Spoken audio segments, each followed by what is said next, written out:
الحمد لله نحمده ونستعينه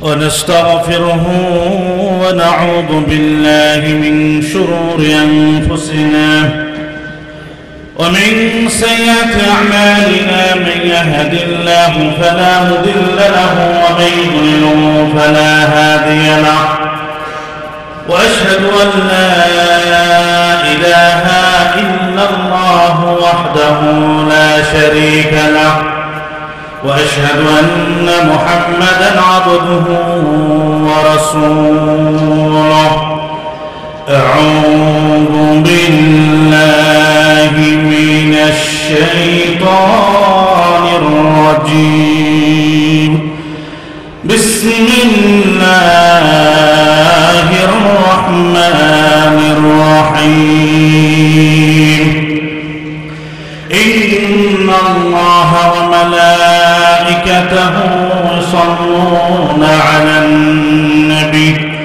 يا أيها الذين آمنوا صلوا عليه وسلموا تسليما وقال النبي صلى الله عليه وسلم من صلى علي صلاة صلى الله عليه بها 10 أو كما قال النبي صلى الله عليه وسلم আমরা সকলে মনে মনে পড়ব اللهم صل على محمد وعلى آل محمد كما صليت على إبراهيم وعلى آل إبراهيم إنك حميد مجيد اللهم بارك على محمد وعلى آل محمد كما باركت على إبراهيم وعلى آل إبراهيم إنك حميد مجيد وقال الله تعالى في كلامه المجيد أعدت للمتقين الذين ينفقون في السراء والضراء والكاظمين الغيظ والعافين عن الناس والله يحب المحسنين الحمد لله আল্লাহ রাব্বুল আলামিনের প্রশংসা যে রাব্বুল আলামিন আমাদেরকে সৃষ্টি করেছেন সর্বশ্রেষ্ঠ জাতি হিসাবে সর্বোৎকৃষ্ট আকৃতি দিয়ে এবং সর্বশ্রেষ্ঠ নবীর উম্মত করে সেই জন্য আমরা তাঁর দরবারে জানালাহু শুকরিয়া সকলে বলি আলহামদুলিল্লাহ অথবা যদি রাসূল সাল্লাল্লাহু আলাইহি ওয়াসাল্লামের প্রতি শত কোটি দরুদ বর্ষিত হোক সকলে বলি আল্লাহুম্মা সাল্লি আলাইহি আল্লাহুম্মা বারিক আলাইহি সম্মানিত আজকে এই অনুষ্ঠানের সভাপতি সাহেব সুযোগ্য পরিচালক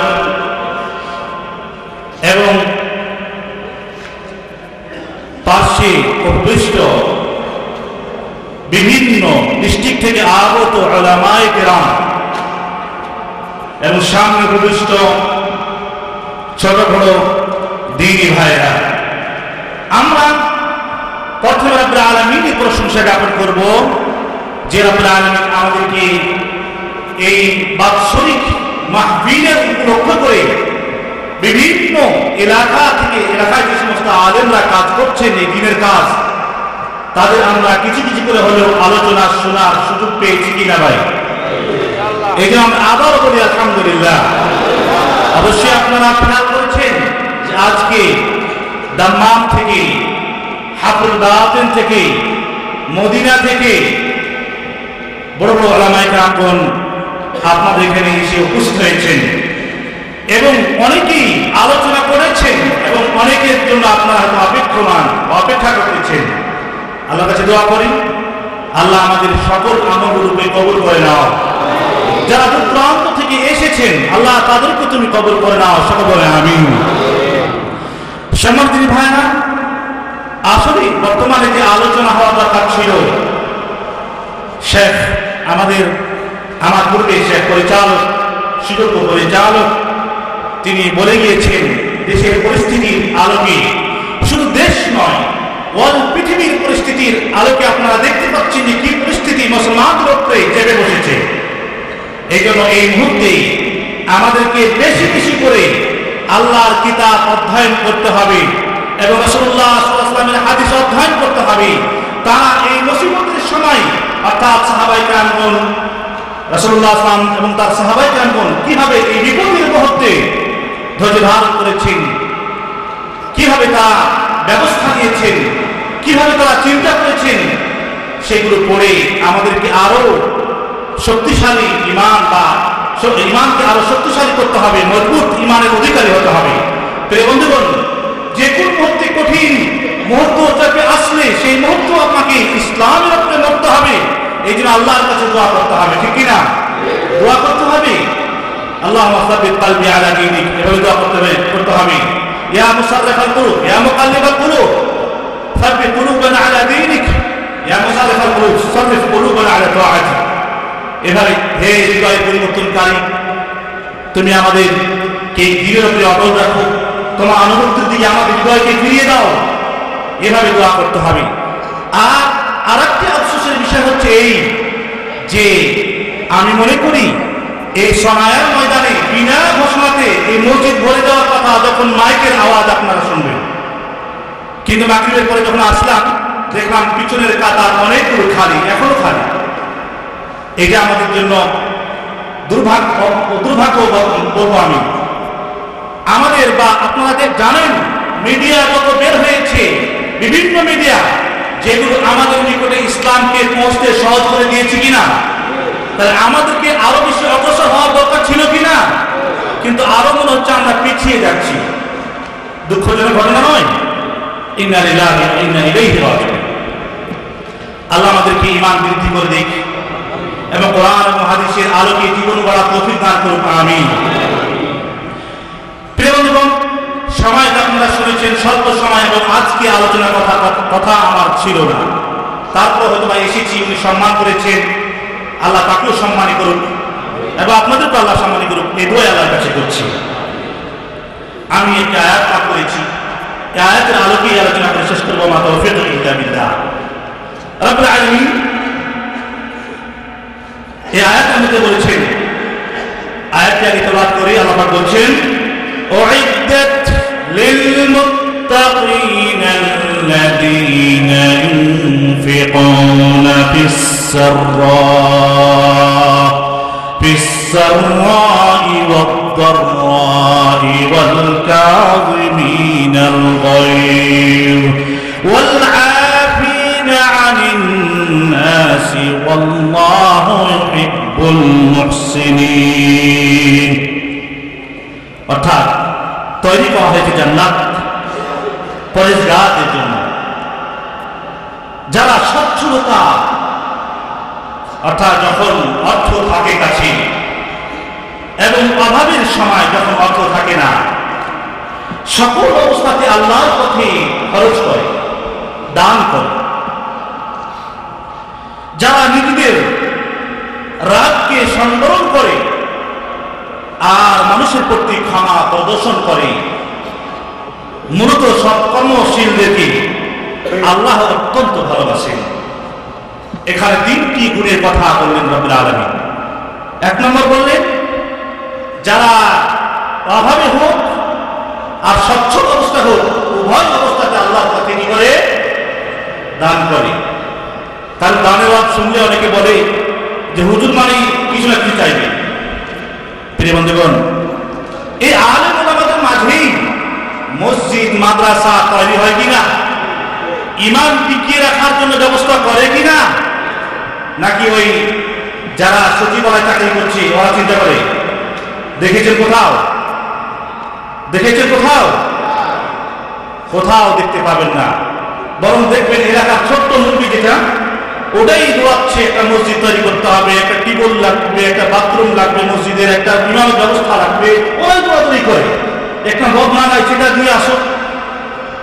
তাহলে এটা খারাপ জিনিস না ভালো জিনিস?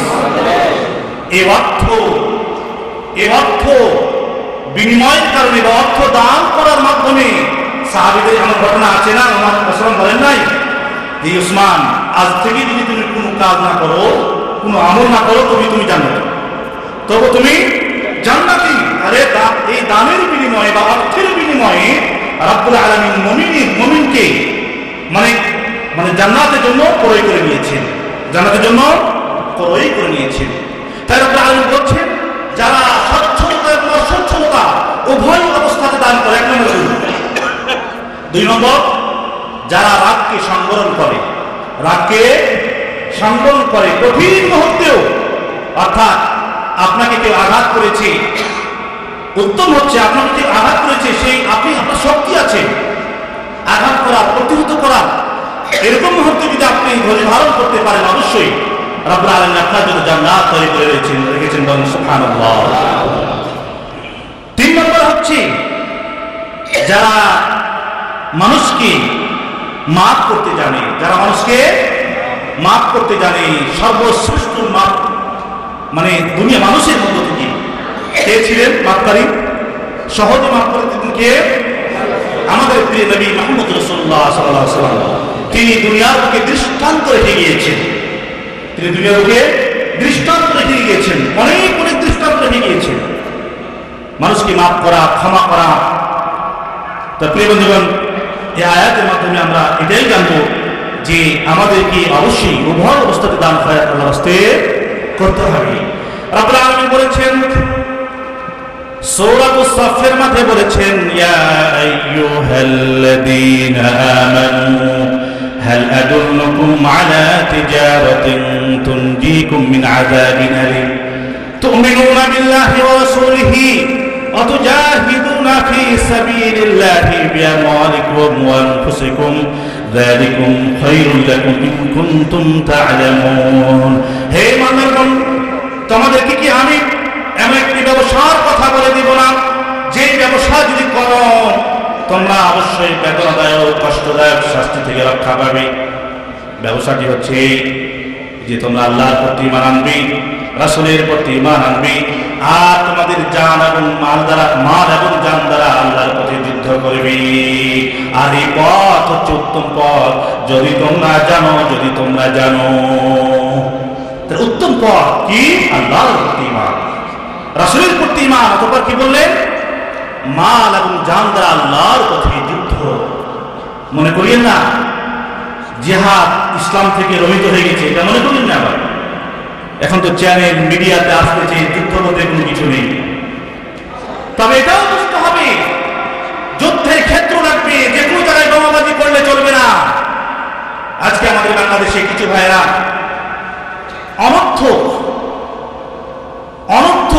মনের আবেগে, আসলে ইসলাম আবেগ নয়, মনের আবেগে যুদ্ধ করতে গিয়ে অল দেশকে বা আলেম ওলামাকে এরা পিছিয়ে দিয়েছে, সত্য দাওয়াতকে এরা পিছিয়ে দিয়েছে, নাম দিয়েছে এরা জিহাদি, জঙ্গি ইত্যাদি ইত্যাদি। নাউযুবিল্লাহ মিন যালিক।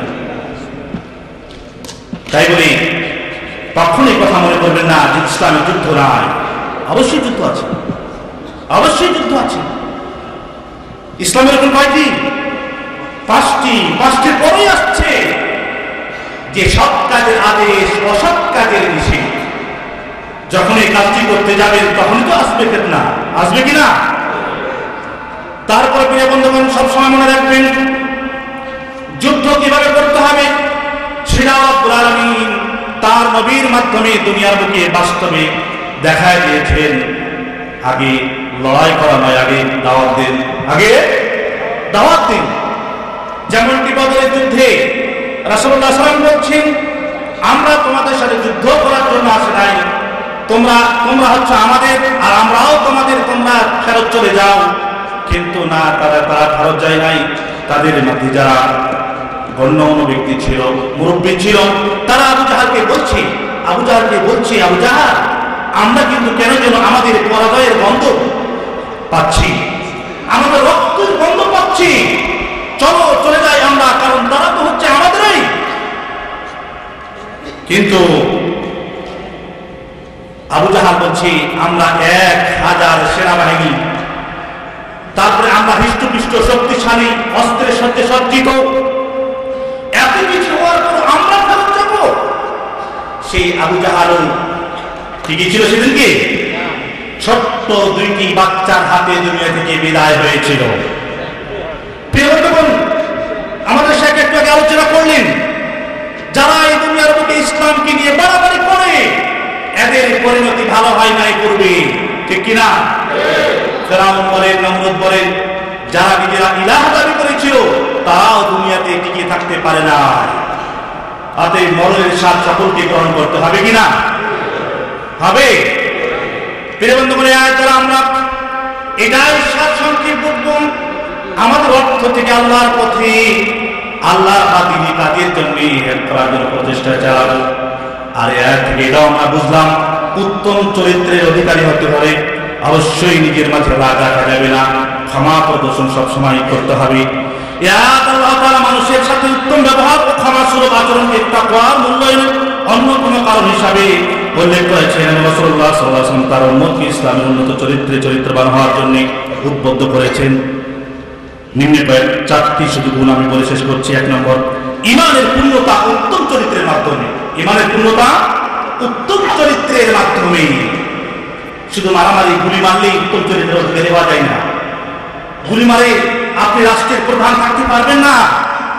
আপনাকে চরিত্রবান হতে হবে, আপনাকে দেখাতে হবে, আপনাকে নমনীয় হতে হবে, তবেই মানুষেরা আপনাকে ভালোবাসবে, ঠিক কিনা? রাসূলুল্লাহ সাল্লাল্লাহু আলাইহি ওয়াসাল্লাম বলেছেন, মুমিনদের মাঝে পূর্ণ ঈমানদার সেই ব্যক্তি যে তাদের মধ্যে সর্বোত্তম চরিত্রের অধিকারী।